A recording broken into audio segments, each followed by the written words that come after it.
I had counted 23 winters by the morning of the claiming, and I had decided that none of the women in the long mirrored hall were as frightened as they pretended to be. I knew this because I was the one who was actually frightened, and I was not pretending at all. The veil they had given me was the colour of river fog at first light. It fell from a circlet of plain iron and reached past my collarbones, and it was thicker than the other veils, thick enough that the candle flames on the far wall were only smudges of gold through it. The other girls had been given gauze. I had been given weather. I had not asked who chose which veil for whom. I had assumed the housekeeper. The housekeeper, when I had passed her in the corridor, had not been able to meet my eyes, which should have been my first warning. My name is Morella, and I had spent 6 of those 23 winters as a healer's apprentice in the western wing of the king's fortress, which is a polite way of saying I had spent 6 winters being useful enough not to be sent away, and quiet enough not to be remembered. I was good at the work. I was good at being quiet. There was a reason for both. I touched the veil where it lay along my jaw, and I felt, through the cloth, the long pale ridge of the scar that ran from the corner of my mouth to the hinge of my ear. The other girls did not have scars. The other girls had spent the morning being oiled and braided and laughed over by their mothers. I had spent the morning trying to convince the steward that I did not have to be here at all. The steward had looked at me with a face like a closed door and said, "His Majesty's list, my lady. It is not for me to amend." I was not a lady. I was a healer's girl who slept above the herb stores and smelled, faintly and permanently, of crushed yarrow. The steward had bowed and said it was not for him to amend, and had pressed the iron circlet and the river fog veil into my hands as though they were a sentence. I had worn them. I had walked the long corridor down to the hall with the other 37 women, and I had taken my place at the end of the line because I assumed, sensibly, that the king would walk it from the front, and that by the time he reached me, he would already have chosen, and I could go home to the herb stores and the yarrow and never think of this again. I would like to record, for the benefit of anyone who has ever made a sensible assumption about an alpha king, that this is not how it went. The doors at the far end of the hall opened, and the court came in. I had seen the king before, of course. I had handed him a poultice once, for a hawk bite on the back of his hand, and he had said thank you in the voice of a man who used the word rarely enough that it sounded foreign in his mouth.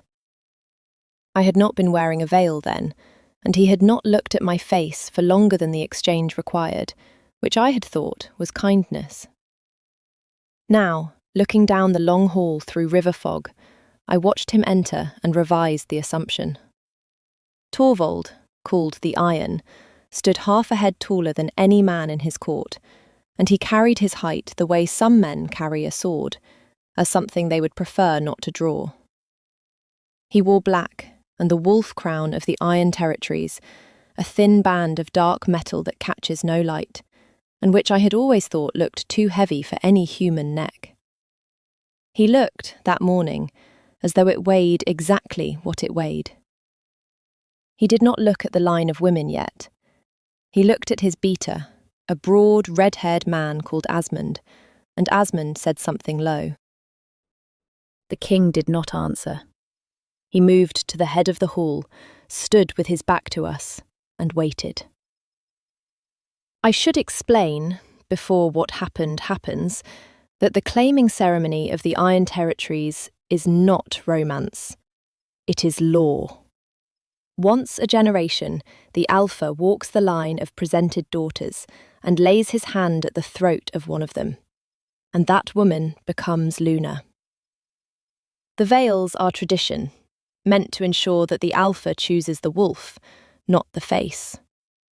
In practice, every Alpha for the last 6 generations had already known whom he was going to choose before he set foot in the hall, and the veils had become theatre. I knew this because the housekeeper had told me, once, while I was helping her sort linens. She had said it with a small, bitter smile, the way old women say true things they have decided not to be angry about anymore. I had thought, walking down the corridor that morning, that the king would lift one veil and walk out with Lady Sigrid of Brontor, who was 3 places ahead of me in the line, and who had been raised since she was a child to know which way her hair fell most flatteringly when a crown was set upon it. I thought a great many things that morning. I was about to be wrong about most of them. The king turned. He walked the line slowly. He did not lift any veil. He paused, twice. Once at a girl with copper braids, whose mother had bribed half the court, and once at Sigrid, whose chin came up as he stopped, and whose smile, through the gauze, was the kind of smile a knife wears when it is in the sheath. He did not lift her veil either. He walked past her. I heard a sound from the court, not a gasp, something more honest than a gasp, the small involuntary noise people make when something they paid to see is not happening. Sigrid's smile did not move. I noticed behind the gauze that her hand had closed on the embroidery at her waist, hard enough to whiten the knuckles. I noticed because I was watching her. I was watching her because I did not want to watch him. The king kept walking. He passed 2 more girls. He passed 3. The hall was so quiet I could hear his boots on the stone, and I could hear my own heart, which was being unhelpful, and I could hear the housekeeper, somewhere behind a pillar, inhale slowly through her nose. He stopped in front of me. I am, as a rule, a composed woman. I had not screamed when I was 7 and the wolfhound had taken half my face. I had not wept when my mother had sold me to the king's healer for the price of a winter's grain. I had handed a poultice to the most powerful man in the 7 territories without rattling the bowl. I considered composure my dowry. I lost it, briefly, when he stopped in front of me. I felt the front of the veil move with my breath. I felt the iron circlet bite into my hair. I felt the river fog colour of the cloth between us, and I thought, with a clarity I could not have summoned at any other moment of my life, that I had been given the thickest veil in the hall for a reason, and I had not been the one to choose it. He did not speak. He did not move for a long moment. I could see, through the cloth, only the dark blur of him and the darker line of the crown. Then, with hands that I had seen close around a sword pommel without effort and around a poultice without crushing it, he lifted the veil from my face. He did it slowly. He did it himself. He did not summon an attendant, which was the custom. The king names the chosen woman, and a steward lifts the cloth. He lifted it. The hall, behind him, made the second involuntary sound of the morning, and this one was louder. I had not been seen, without the veil, by anyone in this hall except the housekeeper and the king himself, and that king had only looked at the back of my hand. I felt, as the cloth left my hair, like a candle that had been carried into a room, expecting only to light the corner, and had been set in the centre of the table instead. I looked up at him, because I had decided, somewhere between his second step and his third, that I would not look at the floor. If he was going to do this, I was going to make him look at the thing he was doing. His eyes were the colour of weathered iron. I had not been close enough to know that before. The scar at my mouth pulled when I lifted my chin, which it always did, and his gaze moved across it, once without lingering, without pity, and returned to my eyes. He said, low enough that only I should have heard it, "Hello, Morella." He had never used my name before. I had not realised he knew it. I did not say hello back. I said, because someone had to break the silence, and I was apparently the only one in the hall capable. Your Majesty has made a mistake. The court, behind him, made the third involuntary sound of the morning. His mouth.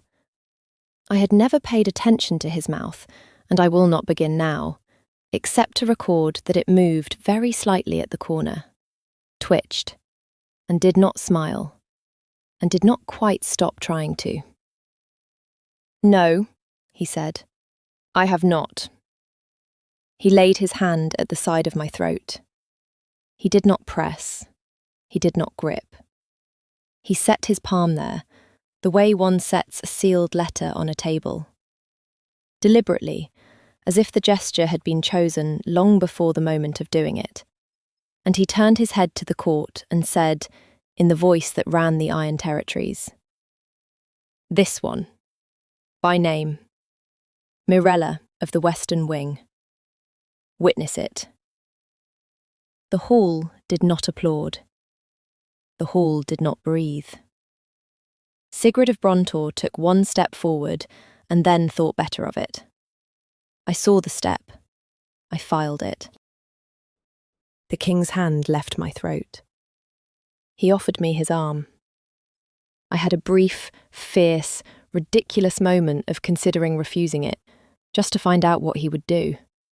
And I decided that I would save that for another day, because I was going to need many other days for the things I was now going to need to find out. I laid my hand on his sleeve. The wool was warm from him. I did not think about that. He walked me out of the hall, and I did not look back at Sigrid, because I knew, the way you know the weather is going to turn before the wind shifts, that I was going to have to look at her plenty before this was over. If you have followed me this far, stay with me. What comes next is the part of the morning I have spent the most nights trying to understand. The court will appear in a moment, and the books, and the mirror. If her voice is one you want to keep walking with, leave a small mark on this page so the next listener finds it more easily. We are not yet at the part where I begin to understand him. We are only at the part where I begin to suspect that he, somehow, had been understanding me. He took me to the library. I had expected to be taken to a chamber where attendants would change me out of the linen ceremonial robe and into something with more silver thread, and where Lady Asmond, the beater's wife, would explain to me which fork was for which fish. The king took me to the library.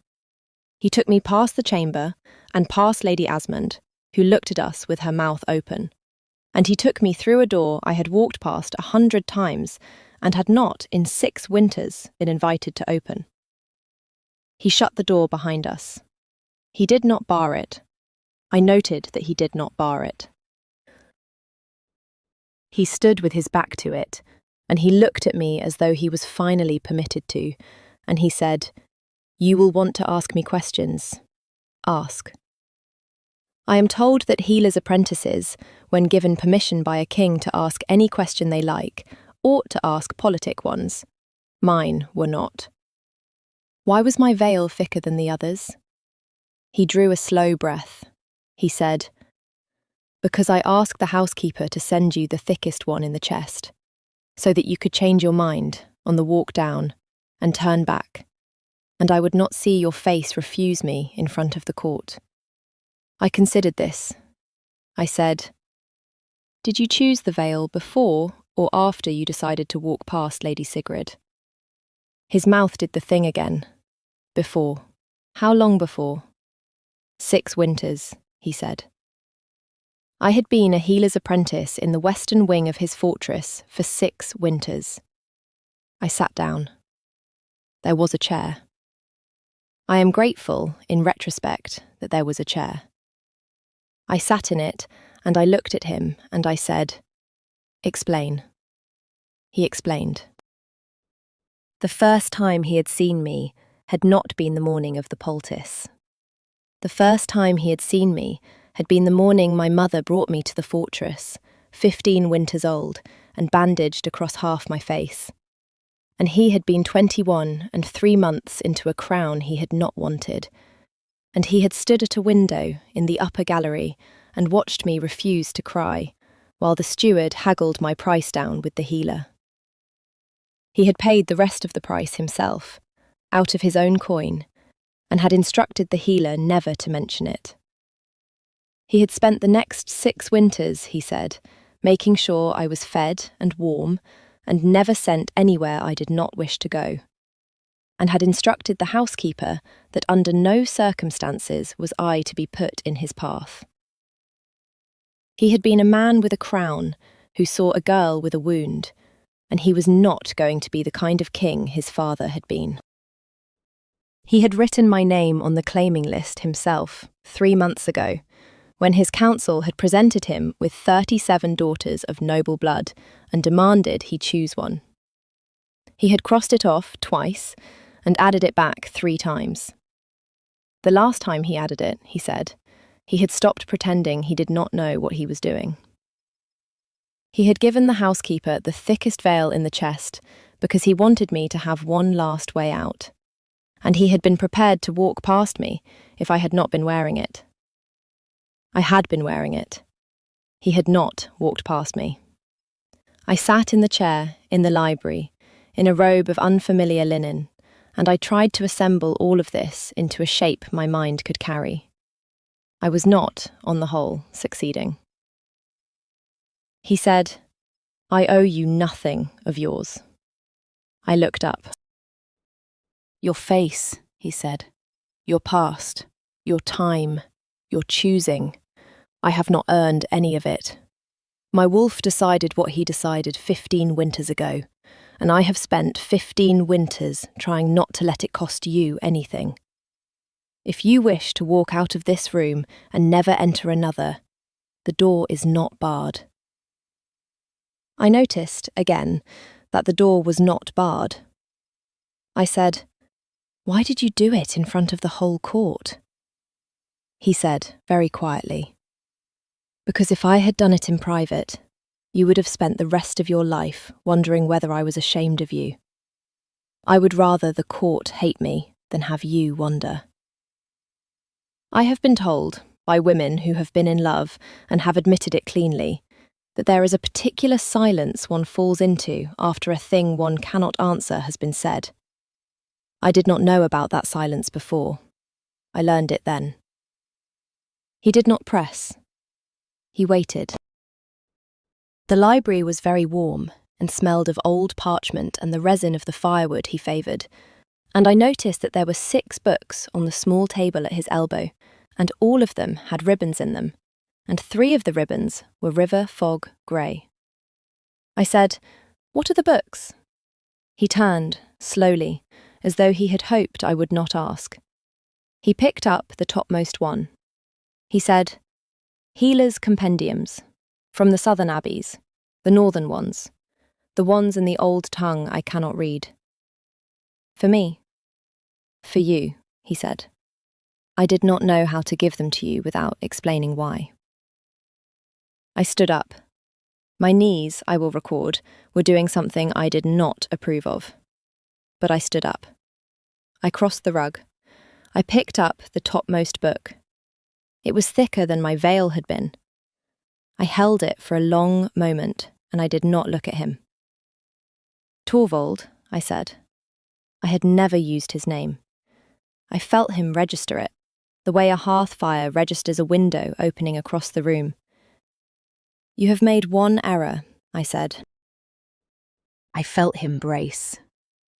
"The veil," I said, "was a kindness. The books were a kindness. The list, twice crossed and 3 times restored, was a kindness. You have spent 15 winters being kind to me without telling me, and I am going to have to insist, going forward, that you tell me." He let out a breath I do not think he had known he was holding. He said, "I can do that." I had been about to say something else, something dry, something composed, something to give myself back to myself, when the library door opened without a knock, and Asmund, the red-haired beater, came in with a face like ash and said, "Sire, Lady Sigrid has gone to the council. There is going to be a problem about the law." The law, it turned out, was one I had not known about. It had been written by the last Luna of the Iron Territories, Torvald's mother, when she was dying, and it stated that no wolf bearing a visible disfigurement might be presented in the claiming, on the grounds that the Luna's face was the face of the pack. Lady Sigrid of Brontor had read the law aloud in front of the council within the hour, and had requested, with elaborate sorrow, that the claiming be voided and another walk of the hall conducted. She had not, anywhere in her speech, used the word scar, which made it more vicious than if she had. Torvald, when Asmund finished telling us, did not move for a long moment. Then he set the topmost book down on the table, very carefully, and he said, "I am going to break my mother's law." I said, "Tell me what it costs you." He looked at me. "The protection of her name. Every decision I have made for 15 winters that was contested in council, I have settled by invoking what she wrote. If I break this, I lose the rest. They will come back at me, every one of them." I said, "Then do not break it." He looked at me, and for the first time that morning, his composure did the thing I had been waiting for it to do. Slipped, just at the corner of his mouth, just behind his eyes, where I could see it and the rest of the world could not. He said, "Mirella." I said, "Find another way. There is always another way. Send for the law. I want to read it." He sent for the law. While we waited, Asmund stood by the door with the expression of a man who had walked into one disaster and encountered another. And Torvald sat across from me in the second library chair, and I read his mother's handwriting in the firelight. The law forbade the presentation of a disfigured wolf at the claiming. It did not provide for the rescission of a claiming once a king had laid his hand at a throat and named the chosen woman in front of the witnessing court. Sigrid's argument was that the presentation had been unlawful from the start.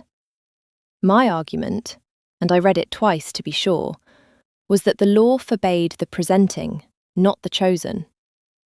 Once the king had chosen, the choice was the choice. To void it, the council would have to declare that the previous Luna's law overruled the current king's claim. They would be setting a dead Luna above a living Alpha. I looked up at him. "Your mother's law cannot reach me anymore. The claiming closed at the hand at the throat. They cannot pull me back through that gate without breaking a more important rule than the one Sigrid is invoking." He stared at me for a long moment. Then he laughed, quietly, only once under his breath, and he said, "I have had 3 jurists on this for an hour. You read it in 5 minutes. I have had longer to think about disfigurements than your jurists have." I had not meant the line to land the way it landed. He did not laugh again. He looked at me with something that was no longer composed at all. I drank water that someone had brought. We went down to the council. The council was 40 men and 3 women in a long hall lit by clerestory windows, and Sigrid of Brontor stood at the centre of the floor in pale grey, and she was very beautiful, and her case was very well rehearsed. I let her finish. I had learned in 6 winters of being quiet that the most effective time to speak is after someone louder than you has run out of things to say. When she finished, she turned to Torvald with the small, triumphant softness of a woman who had remembered that the law she was invoking had been written by his mother, and that he had loved his mother. I stepped forward before he could speak. I said, "Lady Sigrid, may I see the law in your hand?" She blinked. She had expected him. She had not prepared for me. She handed me the parchment. I read it aloud, the whole of it, slowly, in the voice I had used for 6 winters to read the symptoms of dying men back to my mistress. I read the part Sigrid had read. I read the part Sigrid had not. The law forbids the presenting. The presenting closed when the king's hand left my throat. My lady, you are not asking the council to enforce a law. You are asking the council to invent one. The hall was silent. I handed the parchment back to her. I said, very gently, because gentleness is the cruelest thing a quiet woman can do. I am sorry for the trouble of your morning. The chest of veils is still in the long hall, if you would like one. She did not slap me. I had been ready for her to. She turned, slowly, the colour of riverbed clay, and walked out of the council hall. 3 of her father's allies walked out with her, and 4 did not. The 4 who did not, I noted, were the ones who had been watching the king's face while I spoke. Torvald stood up and said to the council, "The claiming stands. Morella of the Western Wing is Luna of the Iron Territories.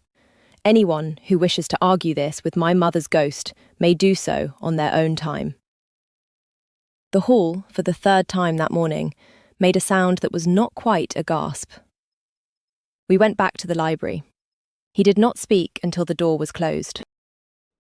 Then he said, "She will not be done." I said, "I know." He said, "There will be a poisoning, or a paid blade, or a letter from a rival pack. She has 3 brothers who do not love being out of favour." I said, "I know." He looked at me. "You are very calm. I have been in this fortress for 6 winters, and the most dangerous thing I have ever had to do is bandage a stag bite for a beater who did not believe in willow bark. I am about to learn a new trade. I would prefer to learn it without flinching." He did not answer.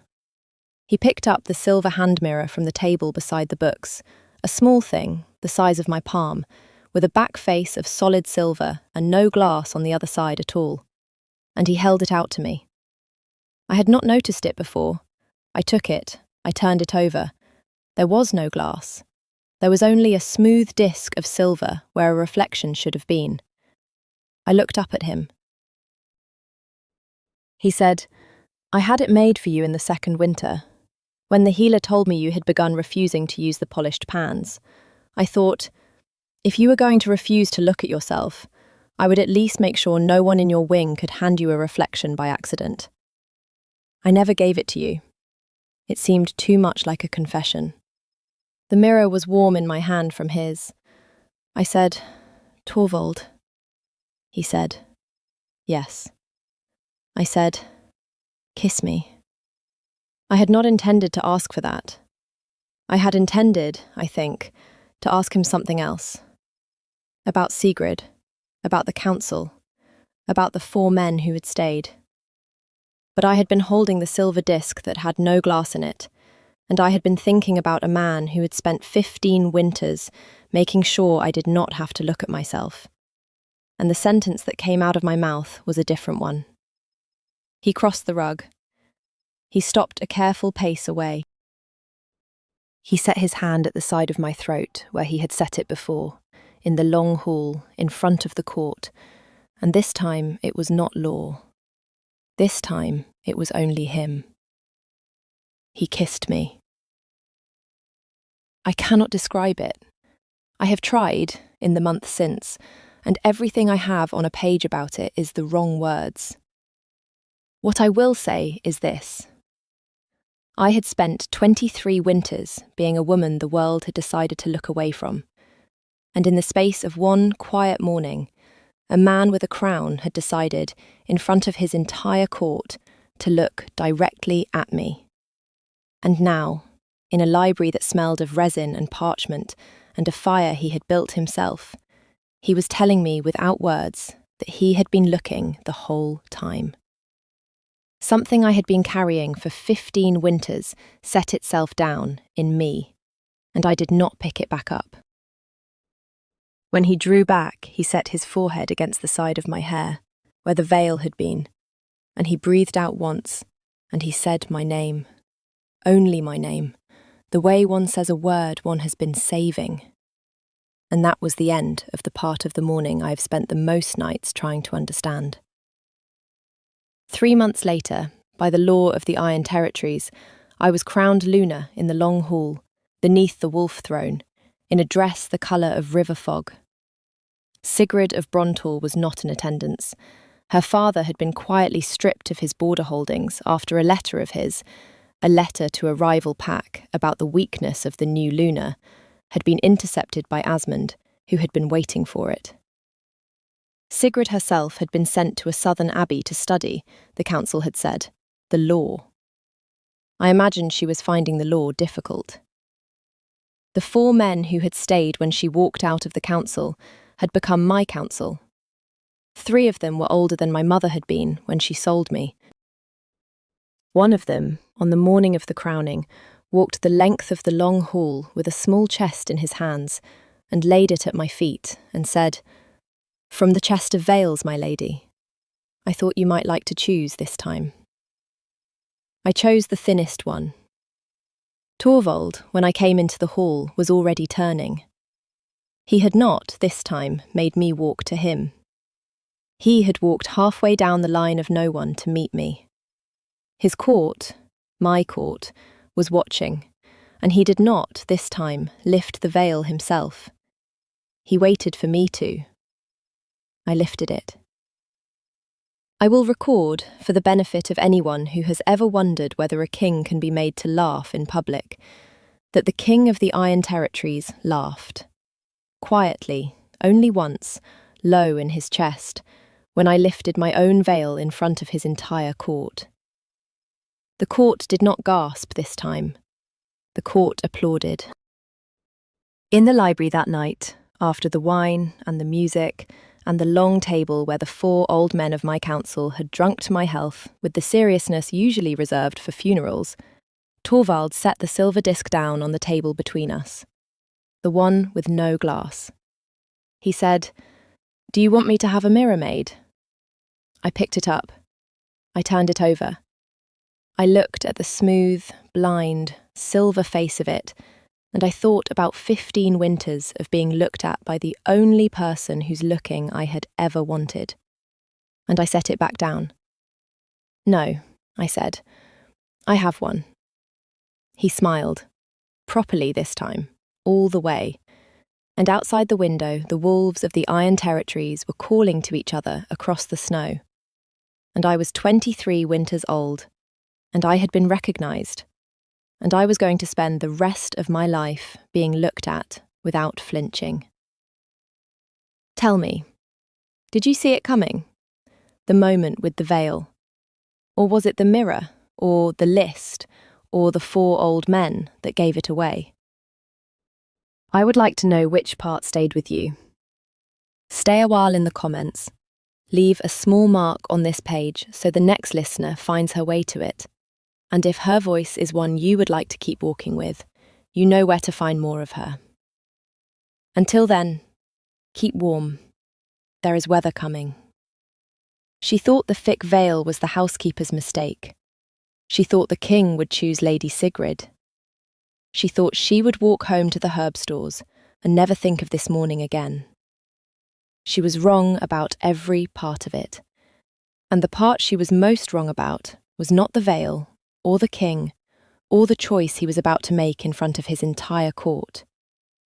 It was the 6 books on the table in the library, and the list with her name added back 3 times, and the silver hand mirror with no glass in it that he had been keeping in a locked drawer for 2 winters. The claiming ceremony of the Iron Territories had not, in 6 generations, gone the way it went the morning Torvald the Iron walked past Lady Sigrid of Brontor and stopped in front of a healer's apprentice in a river fog vale. Pack law was about to break. The old Luna's ghost was about to be invoked. A woman who had not been looked at in 15 winters was about to discover she had been looked at the entire time. This is her side of the morning. the part she has spent the most nights trying to understand. If you stay until the council scene, you will hear the sentence she said to Lady Sigrid that emptied the hall. If you stay until the library, you will hear what he had been hiding for 6 of those winters, and why. If you stay until the end, the silver disc with no glass means something different than it did at the start.